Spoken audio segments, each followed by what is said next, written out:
that time of year. We've kicked into the new calendar year, although not quite the new financial year.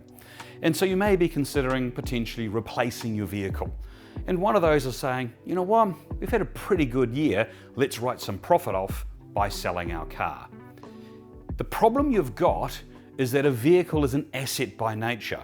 So going and purchasing a new vehicle or trading in and selling the old one doesn't necessarily give you an immediate advantage for tax purposes. So let's say, for example, you've got a car, it's worth $20,000. For this purpose, I'm going to ignore GST because I can't do 15% in my head quite quickly. On that $20,000, that's what it's worth. So you then trade it on a $50,000 vehicle, giving you a $30,000 cost. You say, well, that's great. I've got 60 grand in my bank. I'll pay that 30,000, thereby reducing down my bank account to another $30,000. And I've saved myself tax on the 30. Because the $50,000 vehicle is for a period that has an economic life of 5 years, I'm actually only going to get the benefit of the depreciation on that vehicle of $50,000. So $50,000 gives me around $10,000 depreciation a year on a straight line basis. But I'm only going to buy it in January, so I'm going to get a quarter of that, $2,500.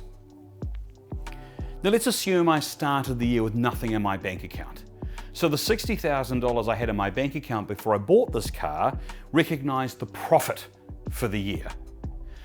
Now, I've gone and bought an asset for $30,000 effectively, but that 60 grand would have had tax of around $20,000 due on it. So the free cash flow I had available was $40,000. So suddenly my $30,000 purchase of a car has actually cost me $20,000 in tax and $30,000, giving me net free cash flow of 10. So instead of trying to save tax, I've got to pay tax before I buy the vehicle. So if you're thinking of upgrading your vehicle, now's the time to look at doing it because you still get some advantages.